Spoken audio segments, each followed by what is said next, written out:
జిల్లా వ్యాప్తంగా జాతీయ లోక్ అదాలత్ ఘనంగా అమరజీవి శ్రీ పొట్టి శ్రీరాములు వర్ధంతి, కేంద్ర ప్రభుత్వ నిధులతో రైల్వే స్టేషన్ అభివృద్ధి, కోడిపందాల నియంత్రణ చర్యలు చేపట్టిన అధికారులు తదితర అంశాలతో కూడిన ఏలూరు జిల్లా సమాచార లేఖను ఇప్పుడు విందాం.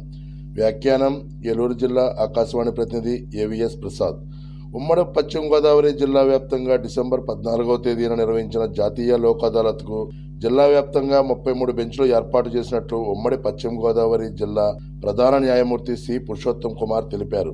జాతీయ లోక్ అదాలత్ నందు జిల్లా వ్యాప్తంగా కేసులను రాజీ చేశారని, అందులో 5,616 కేసులు పరిష్కారం చేయడం జరిగిందని, వీటిలో 5,259 క్రిమినల్ కేసులు, 170 మోటారు వాహన ప్రమాద బీమా కేసులు, 187 సివిల్ కేసులు రాజీ చేయడం జరిగిందని, వీటితో పాటుగా 87 ప్రీ లిటిగేషన్ కేసులు ఈ జాతీయ లోక్ అదాలత్ నందు పరిష్కరించామని అన్నారు.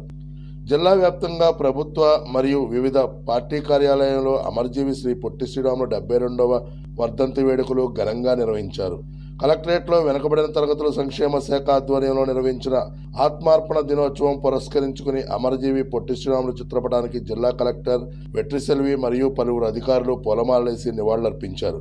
అనంతరం కలెక్టర్ మాట్లాడుతూ అమరజీవి పొట్టి శ్రీరాములు వంటి మహనీయుల త్యాగాలను స్మరించుకోవాల్సిన అవసరం ఉందని, రాష్ట్ర ప్రభుత్వం పొట్టి శ్రీరాములు వర్ధంతిని ఆత్మార్పణ దినోత్సవంగా నిర్వహించాలని ఆదేశించారని అన్నారు. సుదీర్ఘకాలంగా అభివృద్ధికి నోచుకొని ఏలూరు రైల్వే స్టేషన్ను ఏలూరు ఎంపీ పుట్టా మహేష్ కుమార్ కృష్ణతో నూతన శోభ సంతరించుకుంటుంది. ప్రజల విజ్ఞప్తి మేరకు సమస్యల వలయంలో చిక్కుకున్న రైల్వే స్టేషన్ అభివృద్ధి చేయడానికి సంకల్పించి కేంద్ర ప్రభుత్వ పెద్దలతో కలిసి రైల్వే స్టేషన్ అభివృద్ధి నిధులు మంజూరు చేయాలని ఎంపీ విజ్ఞప్తి చేశారు.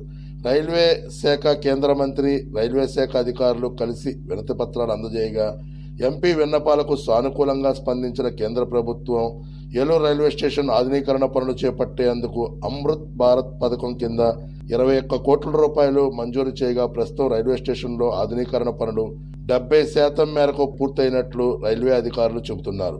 మార్చి నెలాఖరు నాటికి ఆధునీకరణ పనులు పూర్తి చేయాలనే లక్ష్యంతో రైల్వే అధికారులు పర్యవేక్షిస్తున్నారు. జిల్లా వ్యాప్తంగా సంక్రాంతి సంబరాల పేరిట కోడిపందాలు, జంతుహింస జరగకుండా నియంత్రణ చర్యలు చేపట్టాలని హైకోర్టు ఉత్తర్వుల మేరకు జిల్లా రెవెన్యూ, పోలీస్ యంత్రాంగం, స్వచ్ఛంద సంస్థలు ప్రతినిధులతో కూడిన జాయింట్ యాక్షన్ కమిటీలను నియమిస్తూ జిల్లా కలెక్టర్ వెట్రిసెల్వి ఉత్తర్వులు జారీ చేశారు. సంక్రాంతి సంబరాల పేరిట కోడిపందాలు, జోదాలు జరగకుండా చూసేందుకు జిల్లాలోని అన్ని మండలాల్లో 28 సంయుక్త బృందాలను ఏర్పాటు చేసి వీరు గట్టి నిఘాతో తనిఖీలు ముమ్మరం చేయాలని అన్నారు. ఈ కమిటీల్లో ఆయా మండల తహసీల్దార్లు, ఎస్హెచ్ఓ, ఎన్జీఓ ప్రతినిధి, 2 కానిస్టేబుళ్లు, 2 వీడియోగ్రాఫర్లతో కూడిన బృందాలను ఏర్పాటు చేశారు. కోడిపందాలు, బెట్టింగ్, జోదాలు తదితర సామాజిక దురాచారాలను నియంత్రణకు ఈ కమిటీ పనిచేస్తుందని, అదేవిధంగా ఈ సమన్వయ కమిటీ ప్రజల్లో కోడిపందాల నియంత్రణపై అవగాహన కల్పిస్తారని, కోడిపందాలతో పాటు ఇతర నిషిద్ధ ఆటలను ఆడడాన్ని ఎట్టి పరిస్థితుల్లో ఉపేక్షించరాదని, కోడిపందాలు నిషేధంపై గ్రామాల్లో మైక్ ప్రచారం తదితర విస్తృత ప్రచారాలు చేయాలని ఉత్తర్వుల్లో పేర్కొన్నారు.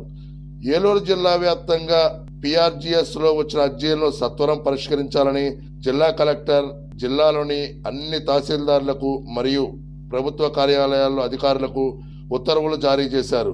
PRGS లో వచ్చిన అర్జీలను సత్వరం పరిష్కరించి ప్రజలకు న్యాయం జరిగేలా అర్జీ పరిష్కరించాలని ఆమె అన్నారు.